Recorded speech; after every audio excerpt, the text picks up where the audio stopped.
राधे राधे बच्चों, कैसे हो आप सभी लोग। आज हम लॉ ऑफ मोशन के बारे में बात करने जा रहे हैं। फर्स्ट लॉ ऑफ मोशन क्या कहता है, आइए देखते हैं इसे। कहता है फर्स्ट लॉ ऑफ मोशन कि every object continue to be in its state of rest.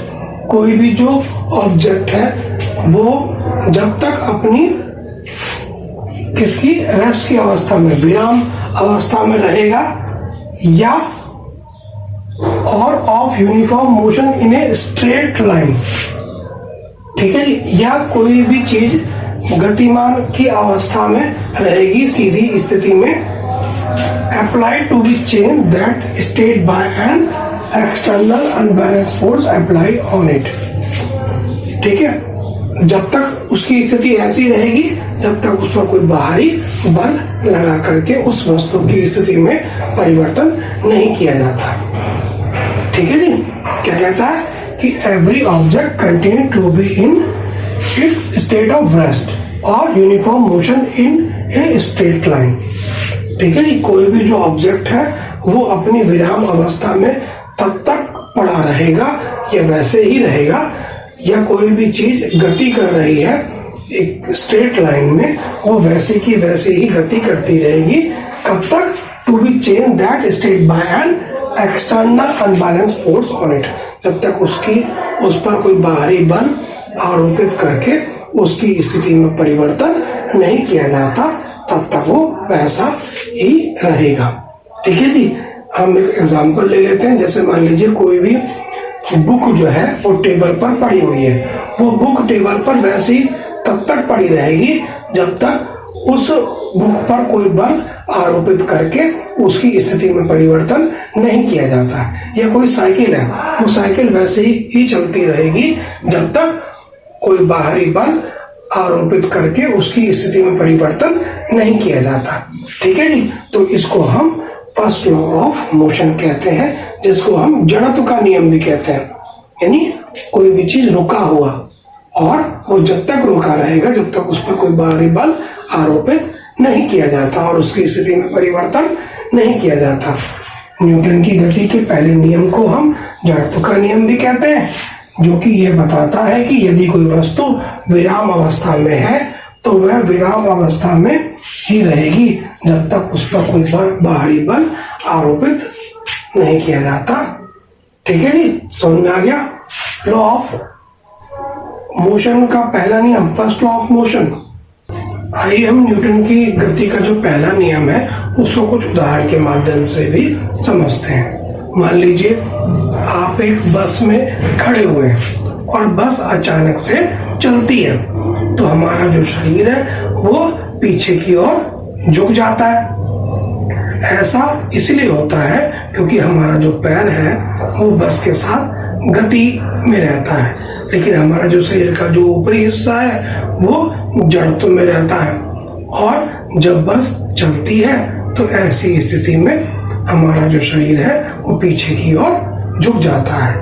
वहीं अगर हम कार की बात करें तो अगर जो कार का ड्राइवर है वो कार में अचानक ब्रेक लगा देता है तो हम उसमें बैठे हुए आगे की ओर झुक जाते हैं।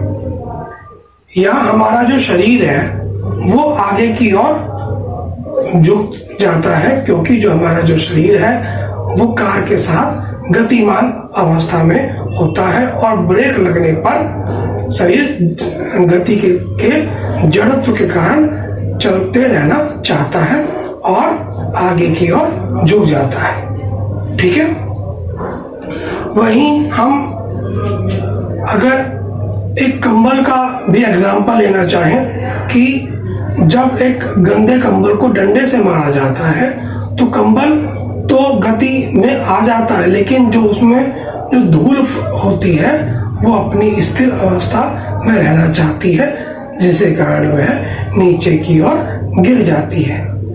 ठीक है जी, तो इस तरीके से इन माध्यम के में हम फर्स्ट लॉ ऑफ मोशन को बारे में अच्छे से बता सकते हैं। ठीक है, आइए अब हम सेकेंड लॉ ऑफ मोशन के बारे में बात करते हैं कि मोशन का सेकंड लॉ क्या कहता है। कहता है state that the acceleration of an object. Acceleration मतलब क्या होता है जी? वेलोसिटी। जब कोई चीज अपनी स्पीड बढ़ाती है, ठीक है जी, स्पीड में जो बदलाव हुआ, बढ़ना या घटना, जैसे कोई चीज कार है तो उसकी स्पीड कम थी तो बढ़ाई गई, ठीक है जी, और बढ़ी हुई थी तो ब्रेक लगा करके उसे कम किया गया। या कोई भी चीज अपनी दिशा बदलती है तो उसे हम एक्सेलरेशन कहते हैं, ठीक है जी। Of an object is directly proportional. Proportional मतलब क्या होता है तुम्हारा, कि जब एक चीज बदलती है तो उसके साथ साथ दूसरी चीज भी बदलती है, ठीक है जी।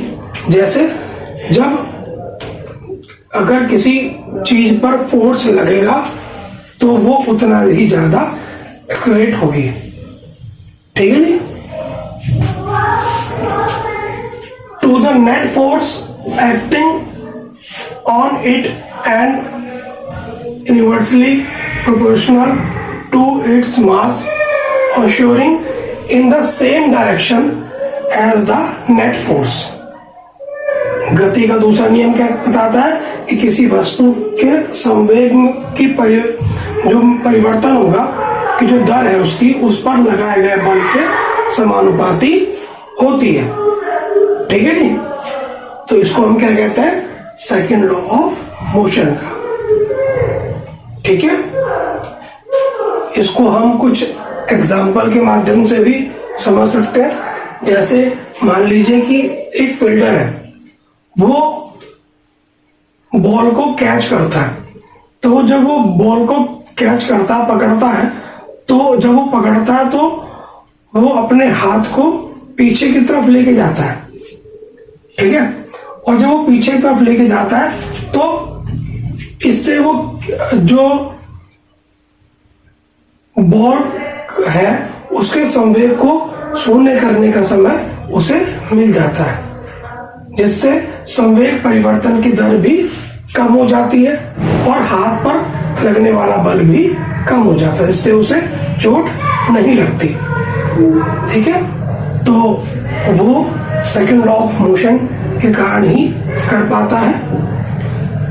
वहीं दूसरी तरफ अगर हम एक कार की बात करें तो एक खाली कार को की अपेक्षा उसी कार में अगर सामान रख दिया जाए तो उसको जो धक्का देना पड़ेगा उसमें अधिक बल लगेगा, क्योंकि उस कार का द्रव्यमान बढ़ चुका है और जिसके कारण कि उसके लिए उसे धक्का देने के लिए अधिक बल लगाना पड़ेगा, ठीक है जी। तो इस तरीके से ये सेकेंड लॉ ऑफ मोशन है, जो कि हमें ये बताता है कि किसी वस्तु के संवेग में परिवर्तन की दर उस पर लगाए गए बल के समानुपाती होती है, ठीक है। अब हम बात करने जा रहे हैं थर्ड लॉ ऑफ मोशन के बारे में। कहता है states that for every action in nature there is an equal and opposite reaction. यानी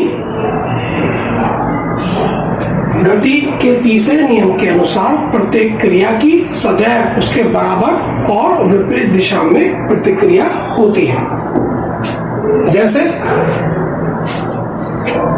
उदाहरण के तौर पर हम देखते हैं कि जब एक बंदूक से गोली निकलती है तो गोली आगे की तरफ जब जाती है तो उसका जो धक्का है वो पीछे की तरफ लगता है।